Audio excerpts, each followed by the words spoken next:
pioneer setter, a trendsetter, the one and only Mr. B.J. Chambers. What's happening, OG? What's up? What's up? What's happening? Appreciate you for inviting me on your show. We're gonna show the Man, people a little love today, give them a little new, up-to-date info so they can enjoy. that's what's up, man. I appreciate you coming on. And that let No me let doubt. y'all know that was FP Scoop, represent Cleveland, Ohio. That's my nephew. You feel me? Y'all go check him out. He on all platforms. So what's going on with you? Let them know what you got in the works right now. Then we get into who you are. Well, what we got popping right now, man? I'm putting together a record label, and it's called Lockjaw Records, and hopefully we'll launch it next month. And I'm gonna make sure I let the public know what's going on so everybody can join on board.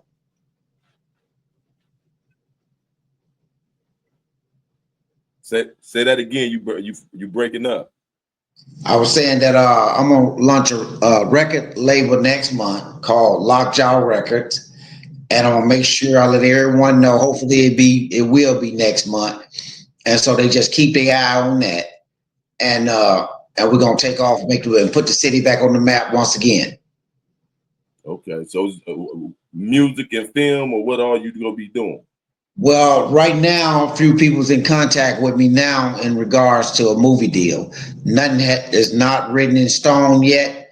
So, and then, I got the confidentiality forms and all that. So I'm going to keep that on the wrap, but hopefully something will fall through very soon. We hope so. So let us tell them why they'd like to make a movie on you. Give them a little bit of your background. Tell them where you from. Well, I'm originally from Arkansas. I migrated to Detroit in the late 80s and actually moved in with a family, Coleman family, and they kind of basically took care of me, and a lot of little different things was going on in the family that what allowed me to make a little money, and eventually became one of Detroit's legends. Okay. Is it true that you wrote what Biggie Smalls was calling the 10 Crack Commandments? Well, I actually didn't write that. That was my brother Marlo. He Okay, put so together. Go ahead. no, that actually exists. Then go ahead, tell us about it. Yes, it actually existed. And what happened were the feds pulled a raid on a house that my brother had on Nodale between French Road and Gratiot, and that's when they came about of the 10 crack commandments. And it had various rules in there, ride with the music too loud, don't ride with money and the drugs at the same time. It was about 10 of them in there. Okay. And the feds got a hold of that, and they kind of made a big issue out of it because it was something like on some discipline type action. Okay. And at you and your brothers reign before they at the peak of y'all success in the street gang, what you think y'all was bringing in daily on the daily? Well, on a daily, at my peak was about 250,000 a day. Man, And that was a lot of money back then. Go ahead. oh yeah, it's a lot of money now, even. And Mm-hmm. and the organization started crumbling bit by bit, and eventually caught my brother Marlo, which everybody know him of, at an apartment building off of Auto Drive and 7 Mile. Okay. He happened to stop there to put some money up and stuff, and feds and the DEA executed a search warrant on his premise, and they caught him with a 357 Magnum. What that much drugs in there? Maybe 2 or 3 ounces of crack cocaine, probably about $2 or $3,000 in cash. But that's all it took because he was on parole, Mm-hmm. and that actually happened in December of 1987. Okay. Shortly after that, I was indicted March the 1st, 1988, along with 22 other co-defendants. Man. So what you think what brought about the initial indictment? Because they were saying y'all was flying under the radar. Well, we first was flying up on the radar, and then my brother, he was getting a little flamboyant, and he was a little aggressive with a lot of things that he was doing. Okay. And yeah, so that's what happened. But there's a few things brought it to fruition for the Fed. Was the videotape. A lot of people was familiar that Channel 7 aired about All in the Family. There we go, All in the Family. Who's that right there? That's Jack. Okay. Jack is one of my brother Marlo's main lieutenants. Okay. He was the one that was in the house counting the money and all that type of stuff. That was him saying money, money, money. That was my man Jack. Yeah, that was my brother, main man. And there was a few other things that helped brought it to their attention. My young brother got pulled over with $80,000 in a Corvette down south. Okay. They had busted me in '84 with a half a key, cut up rocks that I ended up beating in state court. So they had a lot of little things going on with them. And then they got a hold to the videotapes. So when they got a hold to No, go ahead. No, when they got a hold to the videotapes, actually when they raided my brother, this particular house, wasn't nothing really in there. So one of the officers just stroke of luck, say, hey, let's look at all these tapes. Yeah, you got plenty of videotapes in here. And when they start playing the tapes, they start seeing a lot of people's on there that was their suspect of dealing with us. And so that opened the door up because they was having a hard time even getting the indictment. So they went before a grand jury to get an indictment, and the grand jury didn't issue one. Mm-hmm. And to go back to try to get another one, you got to really have a lot of more information to go along with it. And them videotapes provided that information. On the humble. On the hump. What about Bill Bond? You think Bill Bonds played a factor in that? Because he was hounding y'all. He kept y'all on the news. It wasn't Bill Bond. It was Chris Hansen. Chris Hansen, okay. Yeah, it was Chris Hansen. He was the young go-getter at that time. He was riding with them. Every raid they pulled, he was right there with them to help promote their effort and to bring us down. He was I guess he was probably just fresh out of college. You know how they go. Right. Riding around with the narcotics. And they actually stumbled upon something worth airing on TV for him. Mm-hmm. They say he wouldn't let up off you. No, he wouldn't let up. He wouldn't let up, man. He doing his little thing now with Catch a Predator. That's one of his that's his main show now. Okay, that's him. Okay, I remember him. Yeah. Now tell the viewers this. How did y'all pull off coming from Arkansas,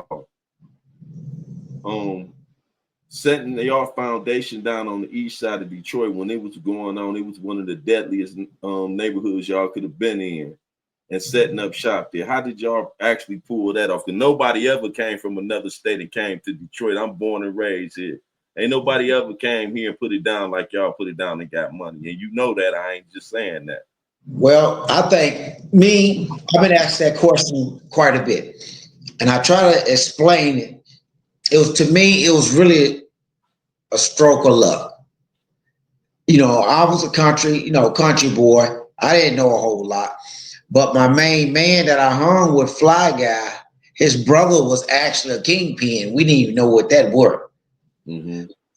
When we was over his house, sometimes he had bags of weed, like maybe 4, 5, 6, 7, 8 garbage bags of weed. We weren't allowed to touch it, but he told his brother anything that was on the floor he can always get. Right. So we seen that. So what happened were my brother-in-law, to make a long story short, got robbed in the house. He was selling a little weed, $100, $200 for weed a day, and I lived it upstairs over.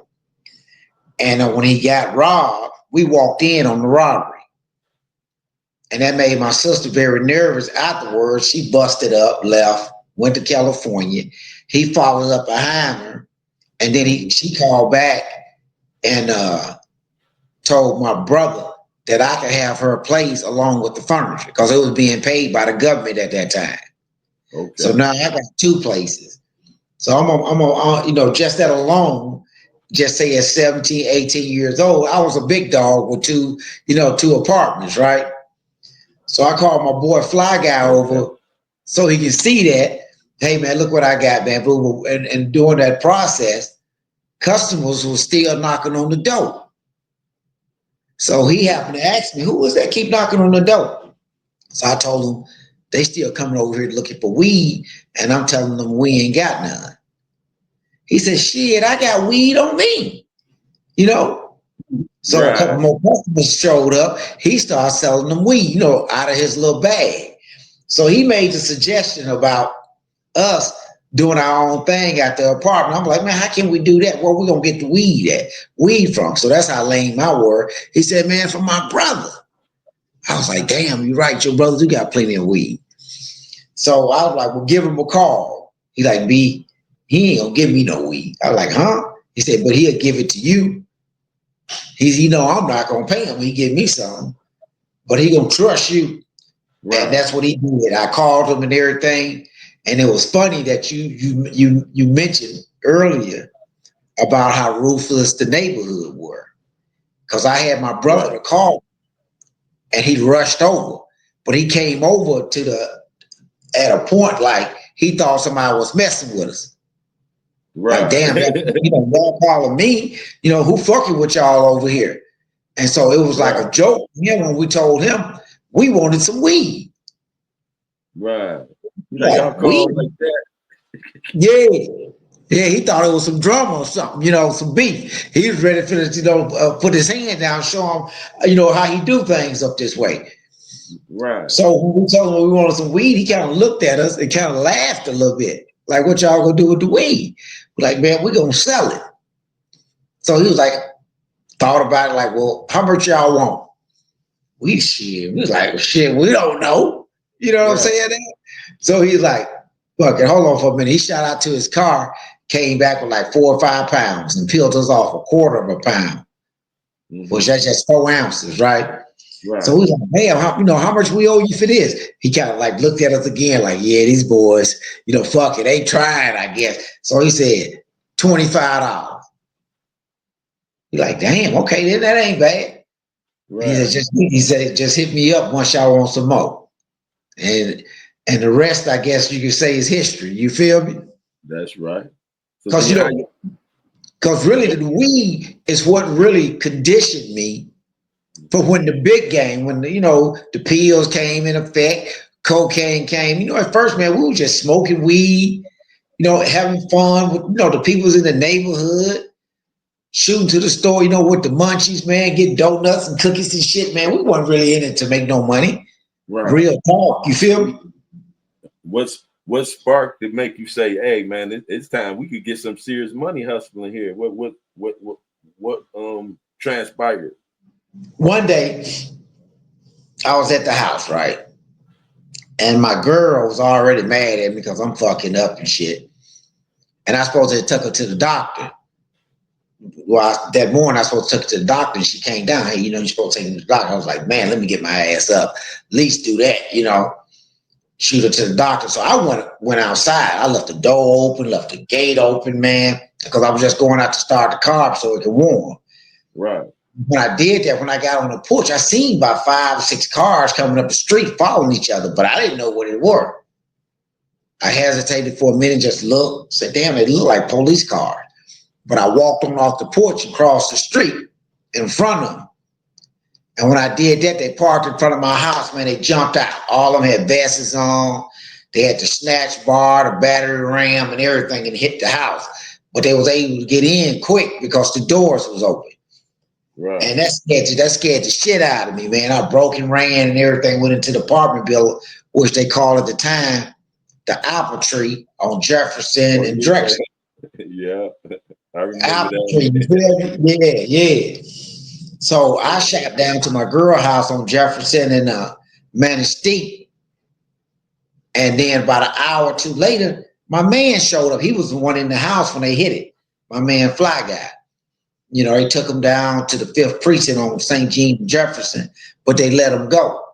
So when he bumped into me, he said, man, you just, you know, everything good? I was like, man, what you mean good? It's over, ain't it? He said, no, man, it ain't over. It's just the start. I was like, huh?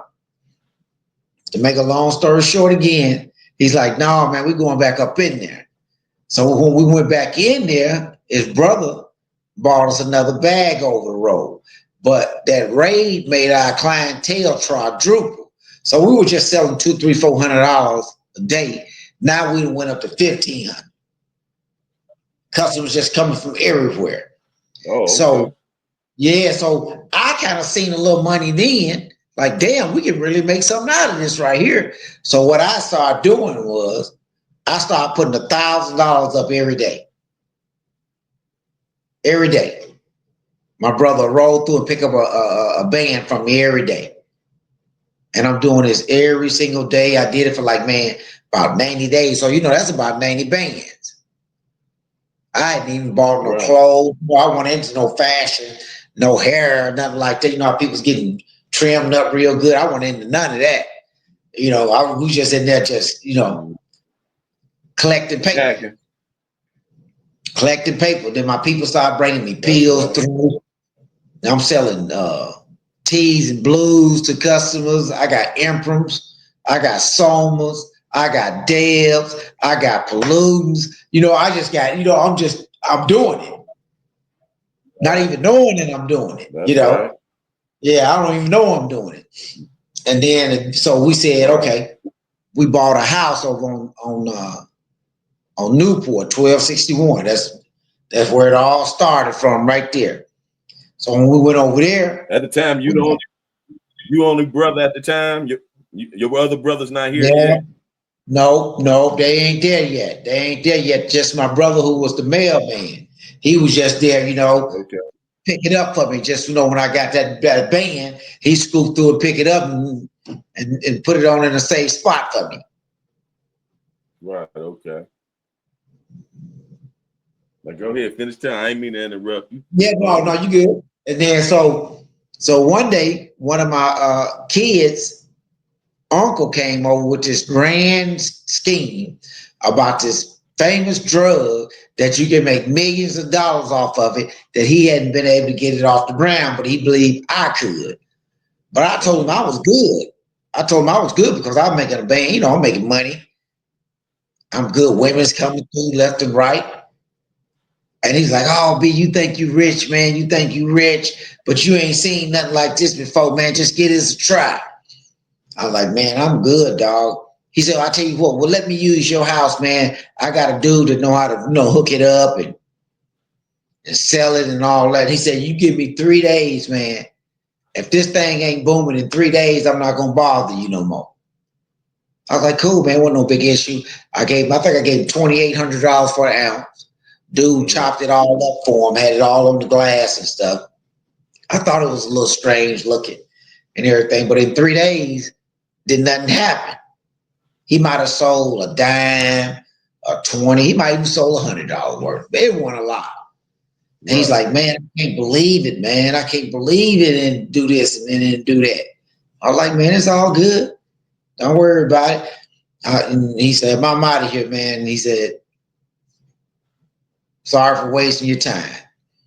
And I was like, you gonna take that with you? He said, ain't nothing I can do with it. Because I was telling him, take it with him. He left it there. So me and Fly Guy was on shifts. Fly Guy worked one shift, I work another shift. So I just shot over my girl house over there chilling. So we get a phone call and she tell me this Fly Guy, he said it's an emergency. And I was like, damn, what kind of emergency is it? And he said he can't say, but you need to get back to the house so he can tell you in person.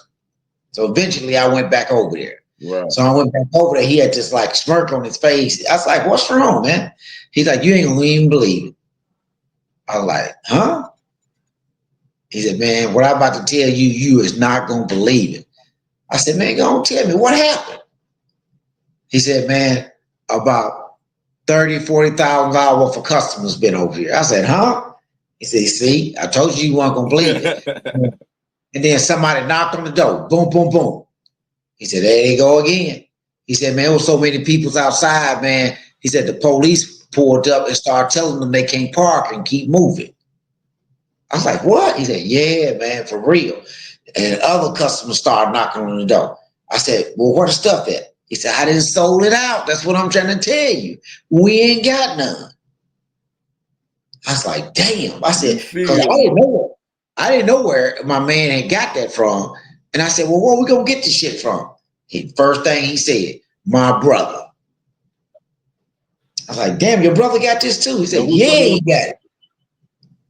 Oh, Fly Brother had it. He said his brother had it. We called him. He shot over there. He thought we wanted some weed. And he was fucked up again when we told him we wanted some coke. Now, who was Fly Brother? Can you say who he was? Or you can't say? They called him, no, I can say his name, they called him Big T. Oh, Big T, okay. That's what they called him, Big T. Was he from the east side? He originally, well, as you know, he originally from Arkansas. But he did his thing. Yeah, he was from Arkansas too, but he did his thing in Chicago. He's been living in Chicago for years. He got into some beef with some people in Chicago and threw a nigga off the roof. Okay. So when he did that, he had to get up out of there, I guess. And then he came to Detroit and been down in Detroit for years. Okay. So he was like, damn. So he told us what the price was, which was $2,800 too for an ounce. So we told him, just bring us one. And we didn't even know how to hook it up, man. Hell, I had started giving because the guy never showed me what to do. So I'm selling the shit in powder. Right. I'm just selling, like the dime, every time they come to the door, dime. So one guy said, look, man, he said, BJ, man, they don't want this shit. I said, what you mean? He said, man, they want it rocked up. I'm like, oh, shit. I don't know how to rock shit up, So we started asking around and we found out you had to put a little baking soda with it and this and that. So we was just only doing small pieces at a time. And then selling it, customers come selling it. And then shit started kind of like picking up again. I was like, man, I can't do this all day because I was sitting there all day like this. Just $10, $20 worth of it like this all fucking day. All fucking day. Then I was like, man, fuck this shit. I went and got the coffee pot. You feel me? I said, I got to take a chance. I said, I got to take this chance. I got the coffee pot. I put a whole ounce in that bitch. Put some baking soda in there, heated it up, and played with it. And that bitch, a whole motherfucking ounce rocked up in that motherfucker. Right. And I was like, dang it. Took that whole ounce out, started breaking that bitch down into dime pieces. As I'm breaking it down, Fly Guy just at the door selling that motherfucker. Yep. And then we had to call his brother back again, so we got 2 ounces. Right. Did the same thing, 3 ounces. Now same thing. Now I only got 4. I got 4 ounces in the pot. Doing it now at first it was falling in the corner, a little slab like that with a whole 4 ounces. It's all in the bottom of it like a cookie. Like It's like a cookie. You feel what I'm saying now? So I got to stick the knife in there and crack the whole cookie up and pull it out. You feel? So now I'm just there, just breaking it out. First thing you know, once again, to make a long story short, nigga had that spot that I think they call it a pyro pot that they cook spaghetti in about that big. Yeah, Pyrex pot. I'm putting a whole motherfucking key in that bitch. Get out of here. At one time. At one time, they busted me on great in 84 with almost 500 grams of crack then. Get out of here. And what they do to you then? They took me down. They took me down. They took my brother down. They took my cousin down. And they took my kid's auntie down. And eventually threw it out because they didn't have a search warrant on my house. They had it on the upstairs flat, but where all they found all the stuff at was downstairs. Ooh, who you had for a lawyer? Marshall Hill. That's what's up. Marshall Hill was my lawyer then, and I got him from Fly Guy Brother. That's who I got him from. Okay. Now, was Fly Guy from here or was Fly Guy from Arkansas too? He's from Arkansas too. We all went to Kettering together. Me, Fly Guy, and a bunch of other people. Ray O'Shea, we all went to Kettering together. That's what's up. So now, So now, when did you expand? Now you got a key. Then you cooking up a key yourself. So had your Right. brothers join forces with you yet then, or still just you No, and the Fly Guy? no, it was still me and Fly Guy. One of my friends, which is my kids, my kids' mom's friend Boogaloo, he joined forces with me because I was going through Fly Guy, so he started helping us out. So it was one person. Then my other baby mama, her brother started happening. His name was Tiger. Mm-hmm. So the crew was building, but the police was harassing me. They was harassing me so bad, I was getting nervous out there trying to get all this money. So what I did, I served the ties with everybody. I bust up and went down south and stayed down south for about 6 or 7 months to shake them off my trail. Because everywhere I went, they was pulling me over, kicking my doors in, and all of that. Mm-hmm. So where you went back to Arkansas? Yeah, I went back to Arkansas and stayed down there for a minute. Okay. Now, where was so Larry ain't the one that got you to Detroit? How you got to Detroit? Fly Guy and them got you to Detroit? Yeah, I got to Detroit. I came to Detroit just to visit, and I stayed down here for the summer. But when I came down, I met this young lady. Her name was Nisi. Mm-hmm. And me and her was kicking it. So we stayed in touch when I left, and I was telling her how bored I was down south. It wasn't nothing down there, blah, blah, blah, blah, blah. And she said, well, why don't you just come on back to Detroit? I said, well, my family ain't going to let me come back to Detroit because of my moms and all that type of stuff. And she said, well, you can come and stay with me. I was like, your mom's let me stay with you? She's like, yeah. I was like, oh, shit, here you go. So I got up on some money. It was about $80, $90. I got a Greyhound bus ticket, and I shot back up here, and she met me at the Greyhound bus station downtown. And yeah, that's how I came to Detroit originally. I'm glad. Now keep in mind, when I was going through this big transition, my brother Marlo, who everybody know, he was in prison. In Arkansas? Yeah. In Stuttgart, he did time in Stuttgart, and he did time in Conway, but both of them prisons is in Arkansas. Who the oldest, you or Marlo? Marlo's 74. Okay. I'm 60. So he's 14 years older than I am. Get out of here. Yeah, he's 14. So who oldest between you and Otis? I'm the oldest. Otis ain't no Otis. When we got indicted, Otis had just graduated high school. Oh, okay. But he the baby. Yeah, he was just a baby. He was just up here just enjoying the fruit, the spores of my label. That's all he was doing. Man. Flying back and forth from here to Arkansas, going to school. Now I got to say two things. Not to interrupt you. We got to say welcome home to Rockin' Reg. Yeah, he just got out. And I want to say R.I.P. to Fats, one of your lieutenants. One of your lieutenants. That was my main man. Fats, my right-hand man. Now everybody they want me to ask you about, forget what the streets say, get it from the horse's mouth. That's what we like to do. Okay. What was the issue with the best friends and Fats and them with the Volvo? Can you tell us about that? Yeah, I was at home at my house on Crest Street off of Brash, and they all came over. They said, B, you hear what happened? It's like, no, man, I don't know, was it Rockin' Reg or the other one? Okay. It could have been Boogaloo.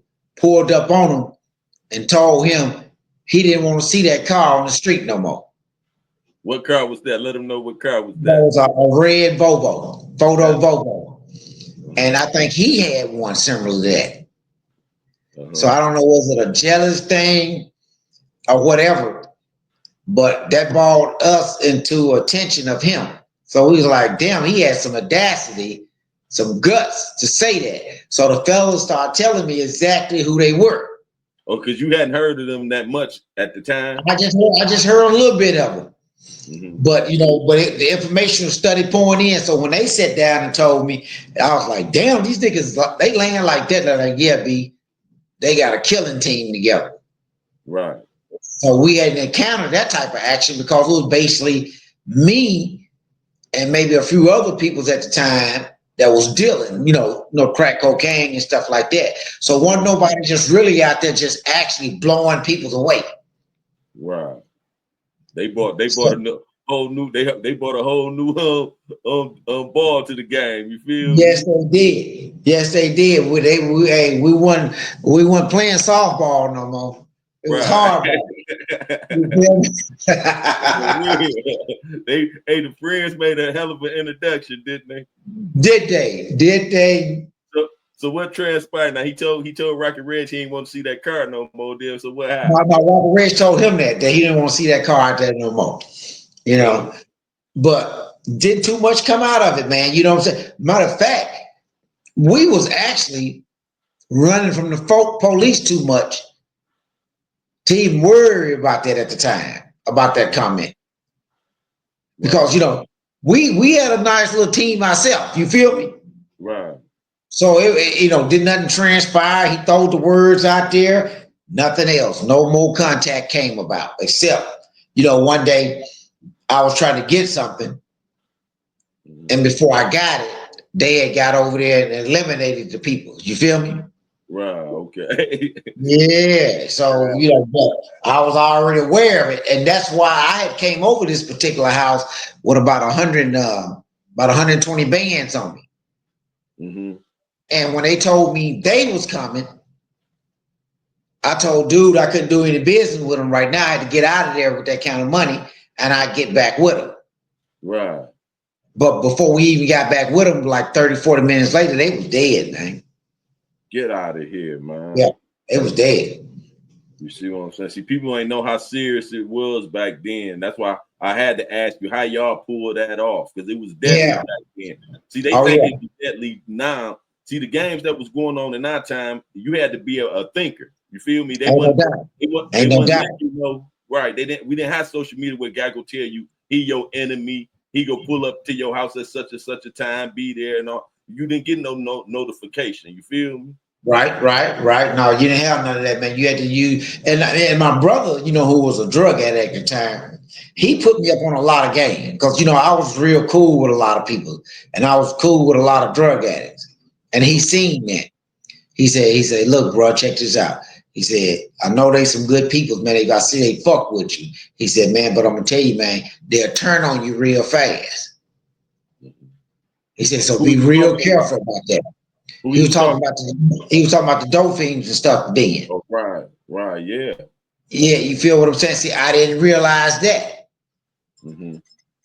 So once he put me up on that, I started being more careful about that because I used to sit at the door and at the gate and kick it, chop it up with them all the time. I'm making money. They needed some shit and didn't have money. Hey, here you go. They was my peeps. Right. But he said, no, man, watch your back. Watch your back with them. Because you're dealing with some cutthroats. That's what he said. Now, another thing, I watched you from afar. We come from the same neighborhood on the east side. Right. I noticed this one thing about you. You had the type of money Demetrius Holloway, Maserati Rick, Big Ed, Big James, you know what I'm saying?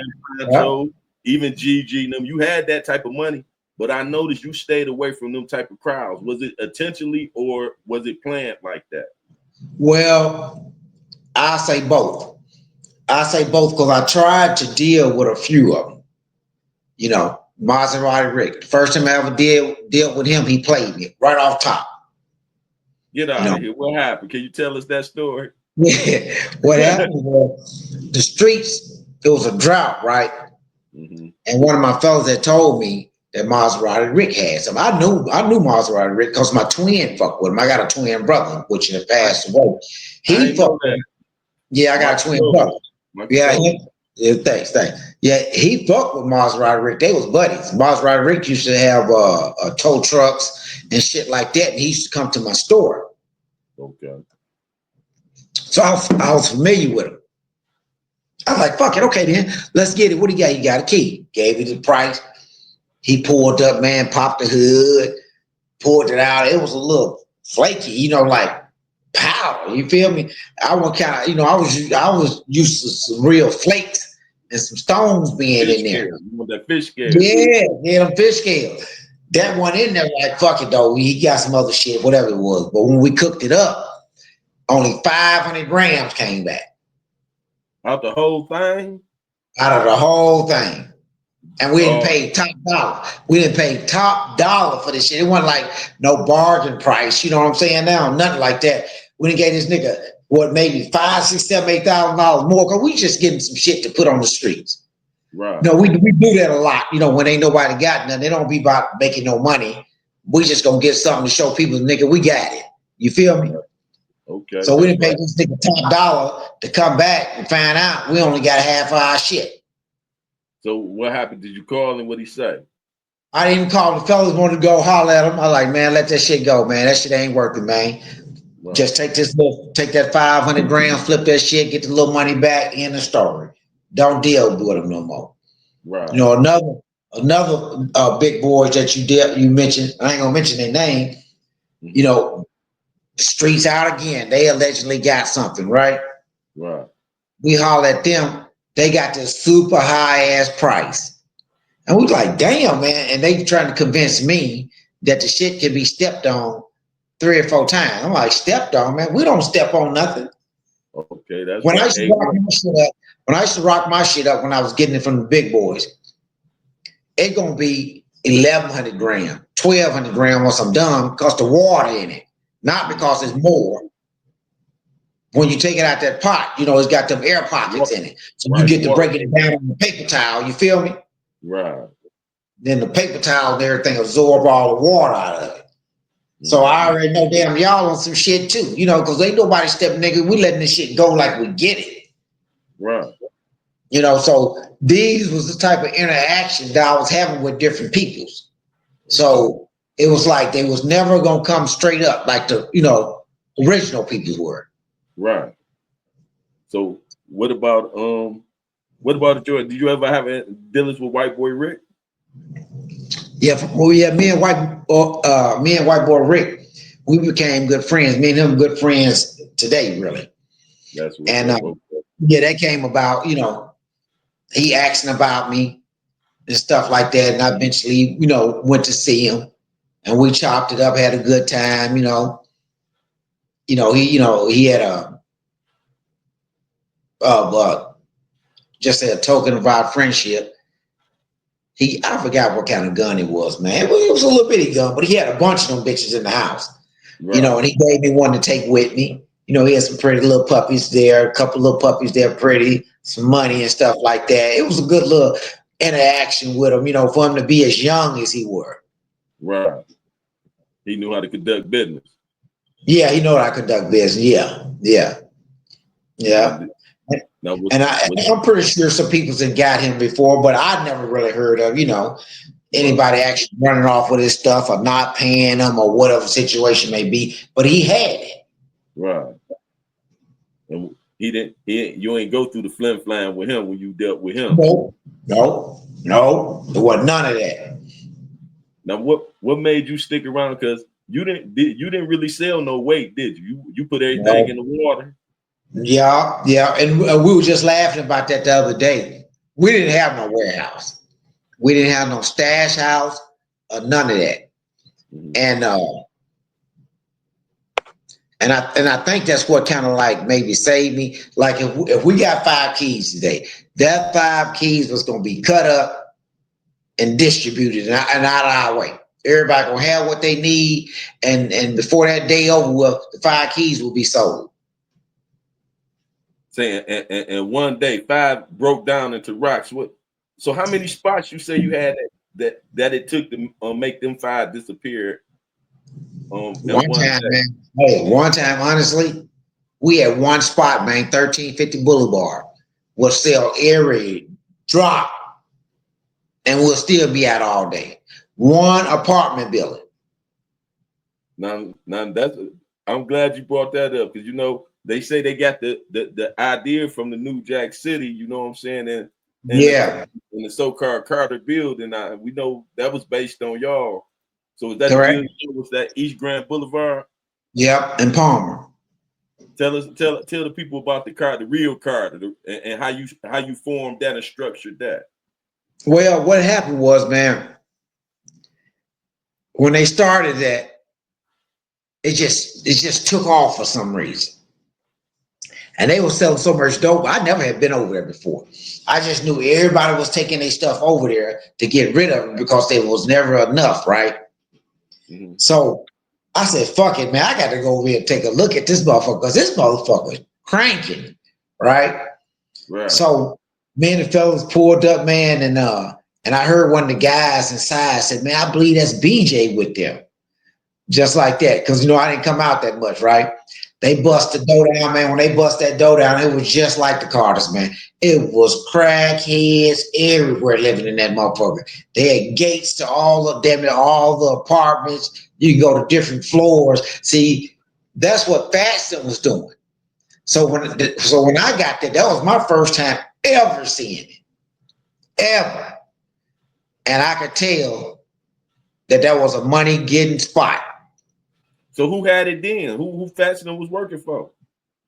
Faston was working for me, but I'd never been over there. Oh, so they got the spot and you didn't care. They just making money. You ain't even checked into it. No, because they had spots all the time. Every time they got a spot, I didn't go check it out. They was like, B, we got a spot, on Helen, right, or Concord, or Evanston. I wasn't about to go over there. For what? Right. You feel what I'm saying? Right. That's what you had them for. Exactly. And them spots was pumping 5,000, 10,000, 20,000, 30,000. All in rocks. All in rocks. All in rocks. All right, let's go back to the Carter. Now, your first time at the Carter, what happened now? I went in there, you can just see the atmosphere in there. They had transformed that place into a totally different, that was just a totally another world. Mm-hmm. Totally, you can get $3 rocks here. You can go down here and get $5 rocks. Go up here and get $10 rocks, $15 rocks. The girls, the prostitutes had a place to go. If you was homeless, you didn't have to leave the building. If you wanted to smoke the product there, they had that there. So it was just all around action. Just say it like that. Right. And what would you like when you seen this? How much money was it doing then? Oh, I'm telling you, it was doing 200,000 by itself. By itself. That's why I went. That's what I'm saying. That's what made you go check this out. Yeah, that's what made. I ain't never, because I wasn't around the spots like that, because I ran them before. I started off in them myself, working on myself. So it wasn't nothing interested about it, Did you teach them how to structure this floor plan, or they came up with this plan themselves and just structured? No, I taught them. I used to ride with them at first. You know what I'm saying? Now and my man Tiger, that was my kids. They mom's brother. He was with me a lot. So he kind of helped me also help them. Look, we got to have a spot. Think about it. It's elementary now. You ain't got to show them a whole lot. Hey, man, we got to have a spot. We got to have the dope. And then you issue out a few packs or whatever. You feel me? And then I had my buddy, Toby. He was a crackhead. He actually hung with us all the time. You send him over there. You give him a bag to smoke for himself and the people in the neighborhood. It's going to take off from there. That's right. So tell the structure that.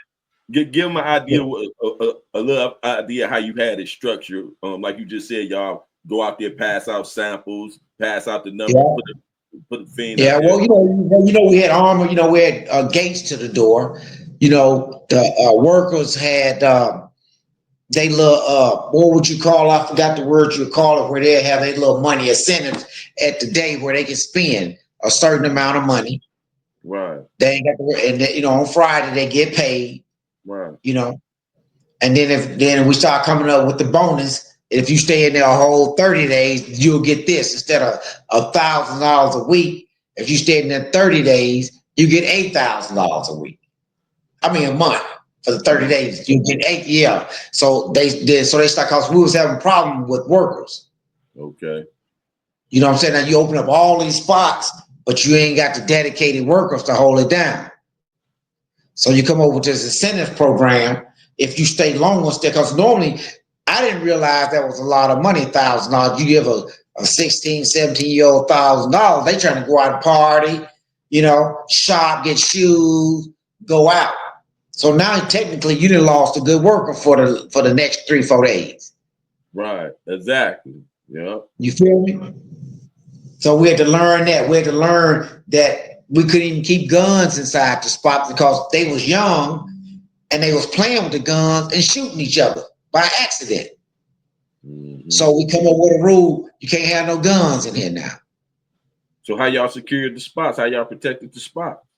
Well, with the armor gates, and what we would do sometime, we would have another person outside the gate that wouldn't even let them come in. That one person would deal. The people will be in the house with the product, and somebody will be outside the gate with them. Okay, that's what's up. Yeah. So did y'all have them locked in at times? Some workers had to be locked in to be monitored. Some of them was locked in, but some of them wanted to be locked in. Right. Yeah, they didn't have no problem about that. Some of them. Right. Where can nobody get to them? Exactly. Right. Yeah. Now listen, y'all set a trend. Y'all was one of the first crews that had females playing a major position in y'all crew? Oh, no doubt. No doubt. We had five. It was five of them, actually. It was more. Mm-hmm. But we had 5 major ones. One was Hellas, Regina, Delcy, Kim, and Lisa. When you seen them 5, that was BJ girls right there. And what was their position? What was some of their duties, daily duties? Some of your lieutenants?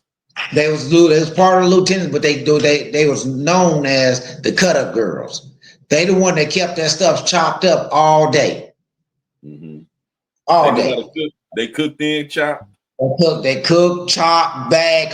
See what happened where I really got caught back in '84 because I was bagging it because that's what they did.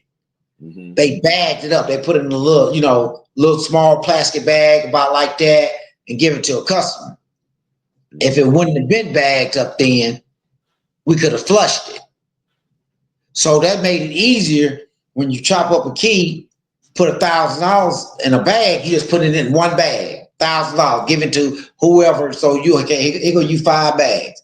That's $5,000. That's what we looking for you to bring back. And was any of them actually cut like they say they was the New Jack City, you feel me? So was any of them cut like the girl, was that Keisha off the New Jack City? Was that her? No, they weren't quite cut like that, but it was one of them. She would get witchy. Like she'll tell the guys, what? Y'all got to be some hoes, y'all let that slide. I'm on my way over there. That's right. And she'll go over there and get in their ass. Hey, that's how these Detroit girls are, you feel me? Yes. Yes, it is. Now, what about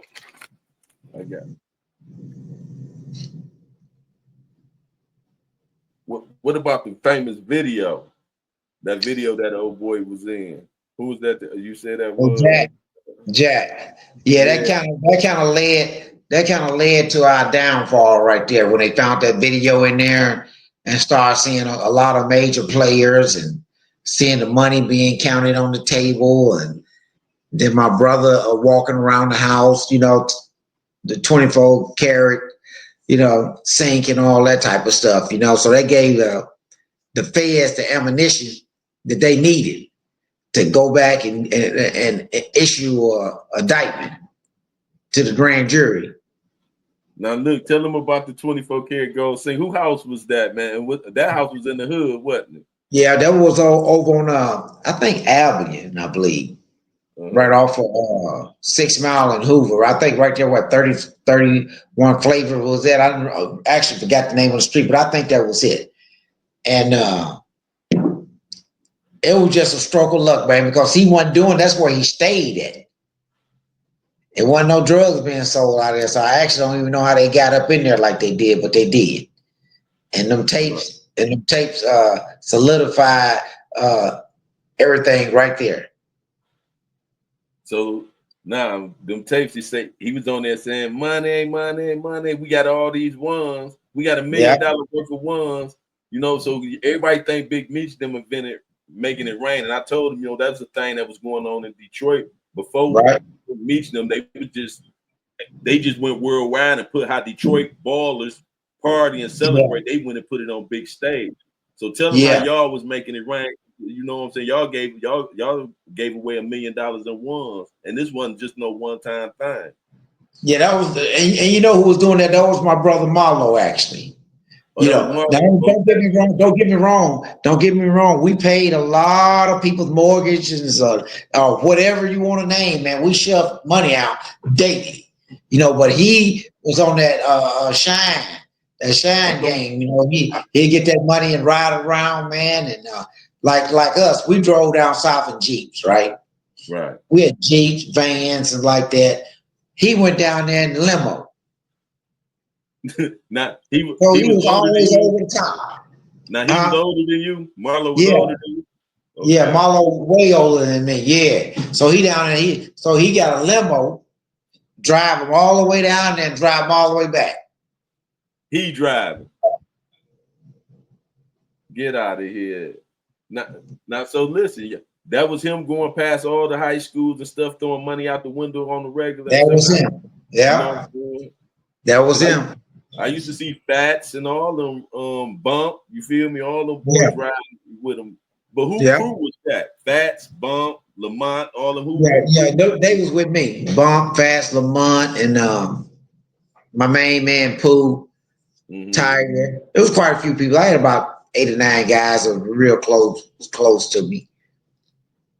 So who out there was it to start bringing the guys from Arkansas up here to work? You know what? To me, that's really like a myth because I didn't bring anybody up. I already had my peoples up here, right? Some did come and they came on their own. That was the thing. You know, they kind of that sounded good for the jury and to bring in. You feel what I'm saying? Now they brought all these guys up here. No, these guys just broke the doors down themselves to get up here. I never requested or brought anybody up here to do anything with me. So they all came on their own. See what they came on their own, and I still didn't use them. I still didn't mess with them. I didn't need them. Go ahead. I didn't need them, but my buddy Fly Guy did.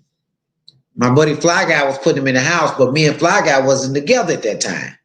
We had went our own separate ways. Mm-hmm.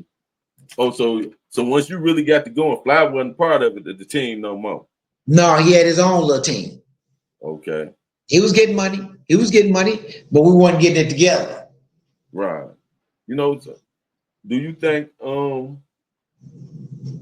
it was the flash that brought y'all down? Because you wasn't flashing a lot. You wasn't running around flashing a lot. You had the cars, but you didn't. You stayed low profile, even with the women. You didn't mess with the who's who women. You know, I noticed that. Was that by choice? Did you have that was by choice. Well, you know, I had 3 baby moms, man. That was hell. That was good enough. You know, a lot of people always say, "B, we know you didn't had threesomes and this." I ain't never had no threesome. Right. You know, they act like that shocks them when I say that. What? No, I hadn't had no threesome. I was good. You feel what I'm saying now? Right. Yeah, the cars were no issue. And that was funny too, because when I went somewhere, I would normally be by myself in a car that you would never think that I would be in. Right. And everybody else drove all my vehicles, the BMW, you know, say the Cadillac, the Benz, or whatever situation, the Volvo. Mm-hmm. Somebody else will always be in them type of cars.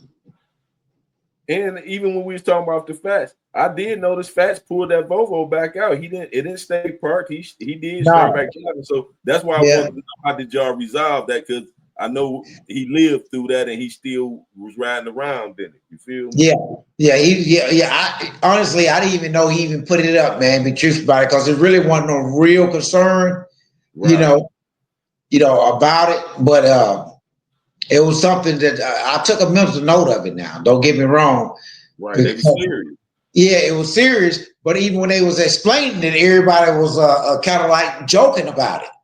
Right. They Right. was making it about a big joke, like, man, what? Yeah, he pulled up on me, man, and woo, I looked at him, and he looked at me, and then he said this, and he just pulled off. Hey, cause that was a lot of nerve to tell somebody they got to park the car that they bought. You got to park that. You know what I'm saying? Yeah. So what you with your brothers? Them everybody seemed had a little piece of the pie they own. Why you think they put you at the top of this? You know what I'm saying? They made you out to be, and you the youngest. You one of the younger brothers. Well, see, because they know by the record or evidence that, like I say, my brother Marlo was in prison when a lot of this was going on. Matter of fact, he was only out 22 months before he went back in for with a life sentence. Get out of here. He was only out 22 months. So and I've been there 10 years. Balling out of control. Yep. And he come along 20-something months. Gone. And went before me. Yep, went before me. He got locked up before me even. Oh, so he got indicted on his own? Got indicted on his own, yep. Get out of here. See, I ain't know that. See, I'm glad you clearing that up. So yeah, he got indicted on his own, then they superseded. Then they came out with a superseded indictment. And then they put me on it. Tell the people let the viewers know what a supersede when they do that, what that means. Supersede is just like an add-on. We got you, but we know it's more to this right here.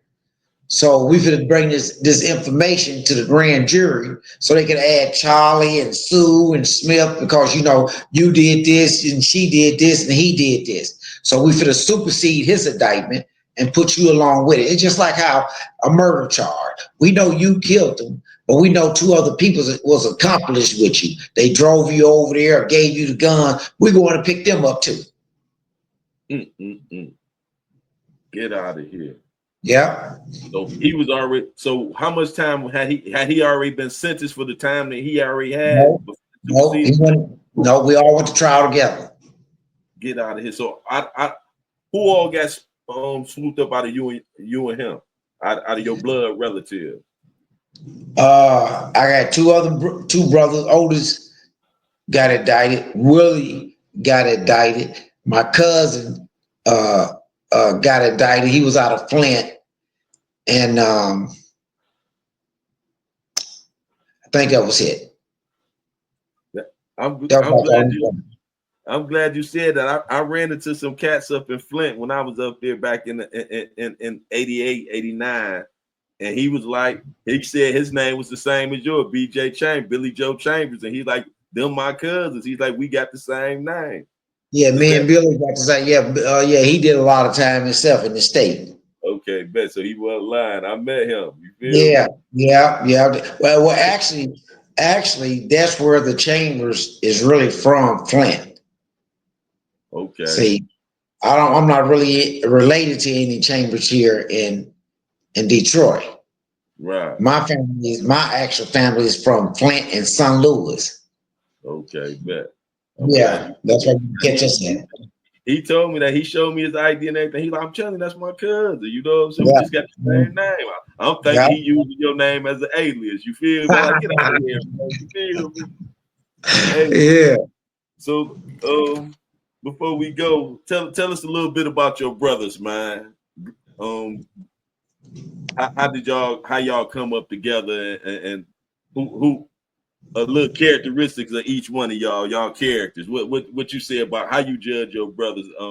Like this brother tough, this brother more of a thinker, this brother, you know what I'm saying? This brother more responsible. Well, my brother who was the mailman, man, he was just a worker, be truthful about it. I mean, he was a 9 to 5 guy, And I'm his little brother. So how he really actually got jammed up because he was just getting cars and houses for me in his name. So that's what pulled him in. Now my brother Marlo, he was living a life of crime. So he was down with whatever was popping off. You feel me? Right. And then my brother Otis, he was just really just a baby, and and I was just treating him, with Roy. He was just going back and forth down south, chilling, man, messing with all the young girls. He wasn't technically really involved in anything, but to them he were, because when he got pulled over with the money, and he also got busted in one of my residences where I actually stayed at. That's what sucked him in. Okay.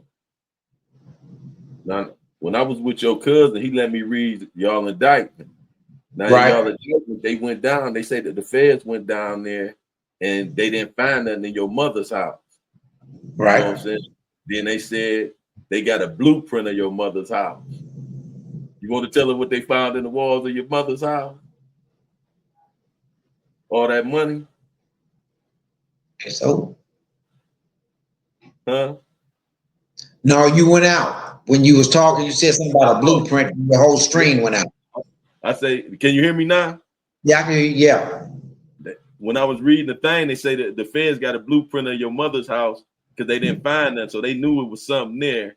And they got a blueprint. They seen that you had added on to her house. You feel me?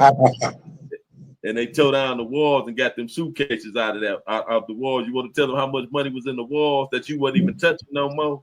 Well, it really wasn't that much in there, man. It wasn't that much in there for real, for real. I think that was just more of a hype that go along with that. If they came out of there, man, with say 100,000, man, that would have been the most they came out. Right. Okay. Well, They didn't come out of there with nothing. No, they didn't come out of there with no real money. They ain't come out of there with the millions. No, hell no. Right. You feel me? Yeah. That's what's up. What about how much time did each of your brothers get after that? How much time did you actually get? I actually got 40. I think it was 47. Yeah, I actually started off. I think it was 47 or 48 years, so and then I had why so much time? What they actually hit you? What was y'all charges? I got a 30 years for conspiracy, and I got 30 years for continued criminal enterprise, which they ran them two together. So that just was like 130. Then they gave me 15 years for aiding and abetting, and they ran that wild. So that made it 45 years. And then they gave me 3 years for tax evasion. So it was 48 years. And y'all ain't had no murders or none of that on y'all hookup, did you? No. And they gave you 40 years for hustling. Yeah. What they get the girls? Did any of the girls go down with y'all, or just you and your brother? Yeah. 2 girls got indicted with us. President Clinton pardoned one of them. Okay. So he let her go, when he was coming out of office. And the other girl had 10 years. She did her time. She did all her 8.5 years. And how much time did your brothers get? Well, my one brother, he got life. Marlo got life.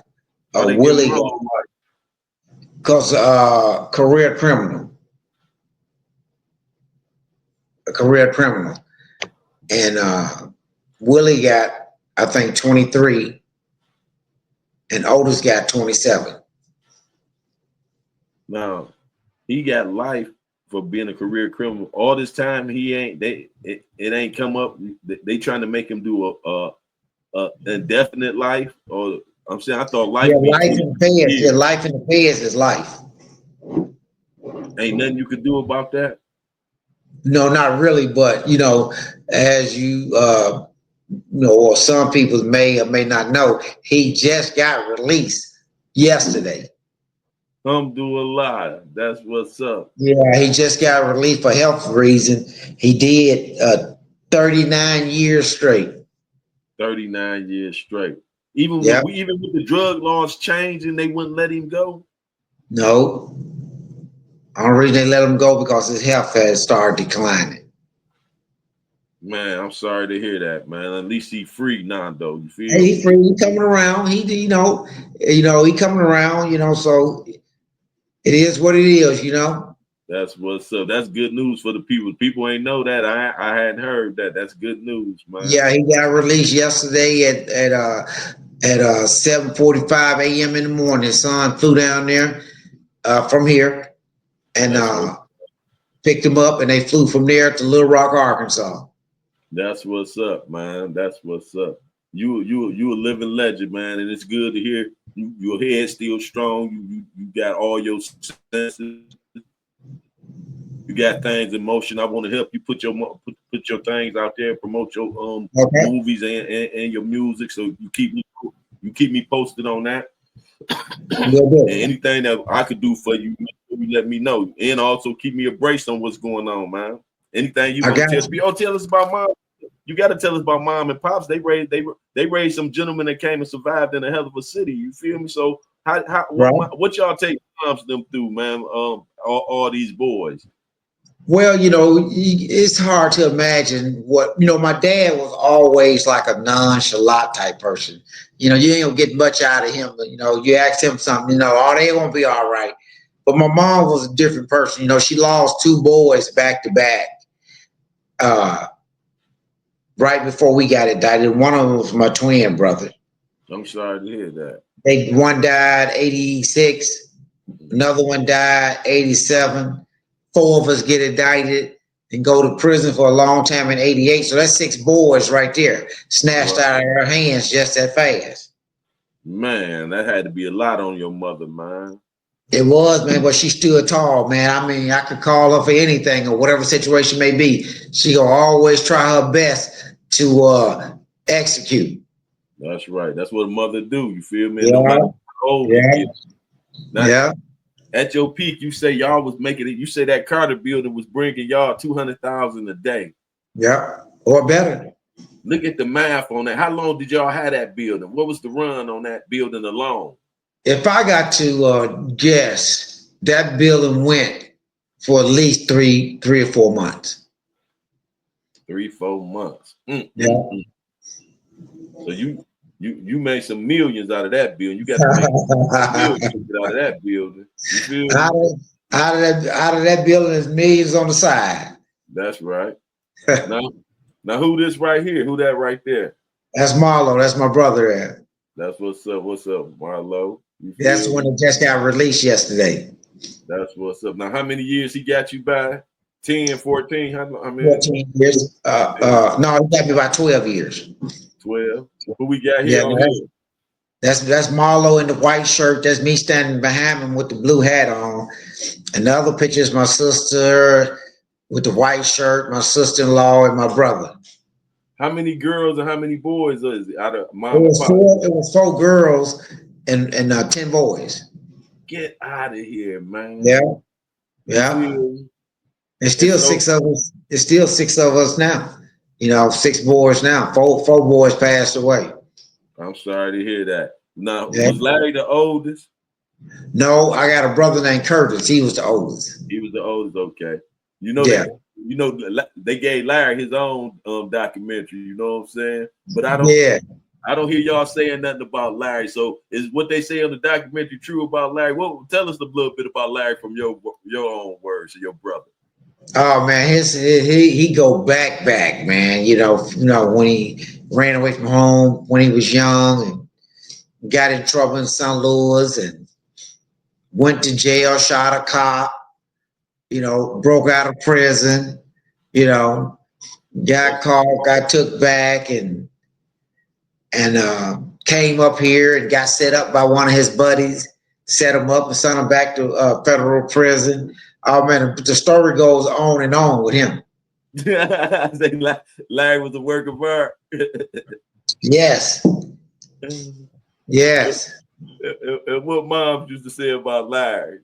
Well, moms didn't say a whole lot, man. And the reason why I think they didn't say a whole lot about me because, You never heard about me getting in trouble. You know how if you got a son out there and you hear about all the shit that he's shooting at somebody shooting at him, he going to jail. You know what I'm saying now? Or him and his girl fighting and blah blah blah. You be concerned. But when you hear your son out there doing little things, you hear nothing else.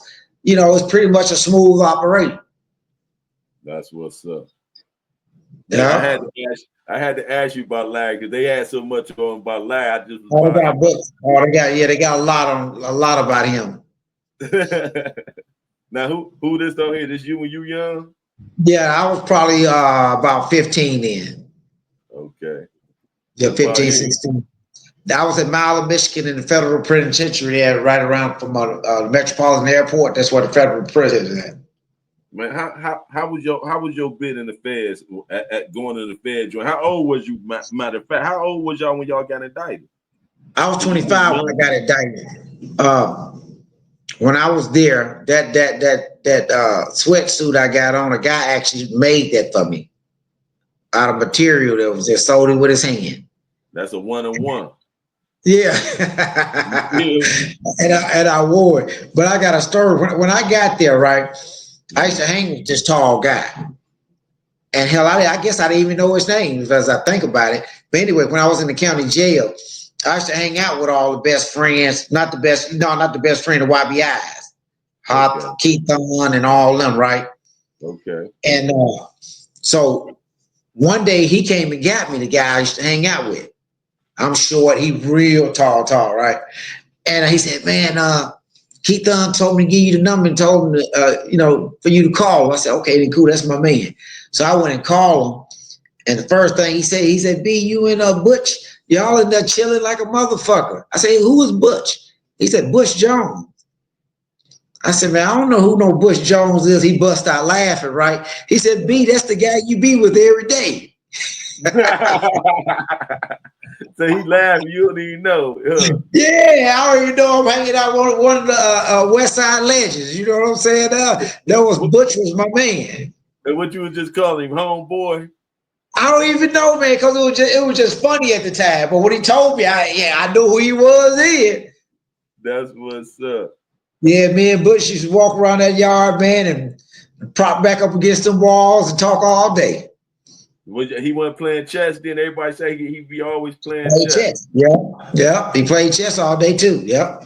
Now where you was at here? Who this with you? You know what, man? I don't know who that young lady is, but the only thing that caught my attention about the pictures, because I wasn't no guy that's flashy or anything like that. And I noticed on the shirt it had Gucci on it. So I'm saying, damn, they had Gucci back then? Right. You feel See, I didn't know that. You feel what I'm saying there? So you just copping and going. You feel me? That's what's up. Now who we got here? This was like the new Jack City wedding shop. It does. Yeah, that's me right there at my sister's wedding. That's what's up. Now where y'all was at? Was y'all back home or y'all was in Detroit? Yeah, we was in Arkansas, in Arkansas, in my mom's little town. So sister them ain't never come up here and stay? No, but I got 4 sisters. 2 of them came up here to live. Oh, okay, they did. Okay. Yeah. Mm-hmm. So who we got here? Who you got a big guy here? That's Marlo. Yeah, that's Marlo right there, inside the wall somewhere. I forgot what spot he at. That's your brother, Marlo? Yeah, that's Marlo right there, yeah. I'm talking the big guy. No, the short guy. Oh, the short guy, Marlo. Okay, who the big guy? Yeah. That's what's up. I about to say, damn, Marlo bigger than you like that? You feel me? Yeah. Now who else we got here? Who we got here? Who was on this picture? That's me. I think I was 7. Yeah, I was 7 years old. That's me in Talladega, Alabama. They had shipped me down there. You was in the Fed joint there? Yep, I was in the Fed joint. Yep. And who you was with here? That's my brother Willie up there up front, and that's me in the back of him. Now, I seen that video, y'all videotaping yourself going back to Arkansas. Oh, yeah. Trips. Now just having fun, man. Just having fun, driving. You know how it goes, man. You got the women's with you. You got the good weed. You got the music bumping. You know what I'm saying? Now you was standing on them. You was standing on them events. Now who was that walking around down in Arkansas with all the Mr. T, all the gold like Mr. T on? That was my young brother and my kids, uncle. It was about 6 or 7 of them in that picture, man. You know, walk around with all the gold on and all the weapons and everything. Yeah, I'm talking about that. Yeah. That's what's up, man. Dog, I'm so glad you came on here, man. This was a good interview, man. I appreciate it. Anything you want to tell people before we go, man? What else about Hit, man? You know, we're gonna bring them. We're gonna bring them some more. That's right. You want to give any shout outs before we go? Any dedications to anybody? Yeah, once again to my my main man, Fats. You know, we all miss him. You know, we gonna put a little something together for him soon. Have a little gathering for him. Yeah. R.I.P. to Fats. That's yeah. Right. And anybody else? That's about it.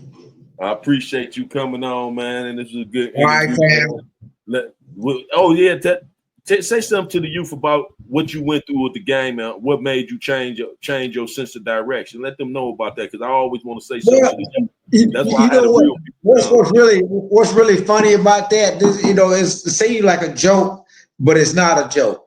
And I tell people this, and it's hard for them to believe it sometimes. I was actually in there in the feds for 12 years before I realized I would never touch dope again. See what I'm saying? You know, some people, you know, they get out, they go in, do a little bit, because, you know, you always got in your mind, well, when I get out, I'm going to get me a key, make me $100,000 and chill. And, you know, it don't work like that. You feel me? Let them know. And so it don't work like that. No. It took you 12 years. So, but what transpired in them 12 years that made you say, hey, I'm seeing everybody come in. I'm seeing everybody coming in. You know, their moms and told, their sister and told, their brother and told, their best friend and told, they didn't told. You know what I'm saying? You know, it wasn't no more loyalty. It just wasn't nothing. It just wasn't worth it again. Mm-hmm. If you selling drugs these days, you literally putting your life in someone else's hand. For real. Literally. For real. Tell them why you say that, because what's going to happen? You going to jail or you getting killed. Only 2 options. Only 2 options. You can't make a career out the street. You can't beat the streets. The streets was here before. And when you start, you can't quit. That's the thing to get it. The addiction. They can't let it. It's an addiction. Well, it's that lifestyle. It seems like it when you say it. First thing a person say, "Oh, I can." No, you can't. You got 3 women. You got 4 women. Whatever. They all got their hands out. You feel me? You out there making money. You ain't never got enough money to take care of no 3, 4 women. Well, how are you gonna quit? Right. You smoking all the weed that's out here that costs. You popping pills, you partying, you drinking, you looking good. You know, it's gonna be hard to give a lifestyle up like that. That's right. Eating what you want. Going what you want, doing what you want. Mm-hmm. For real, they need to know that the streets ain't what it is. The streets ain't what it ain't what it is, man. It ain't what it is. That's right. So we go close this out. I'm glad you came. This just the start. We go link back up. You feel me? We got a lot more we didn't talk about. You feel me? We from the same neighborhood, and I appreciate you, homeboy. You feel me? I want to tell the people, you know, it's a 1,000,001 urban stories, and it's just but one, and we go get to many more. To the youngins, the YNs, the streets ain't what it is. You feel me? Ain't no doubt. And it's a whole different way. It's a bunch of millions on the floor that you could get legit in multiple ways, and not just the entertainment. There's multiple different ways that you can multitask. Right. With that closing, I'm gonna end this now. This is the Beat Factory 313 War Stories podcast, and I'm your host Juice.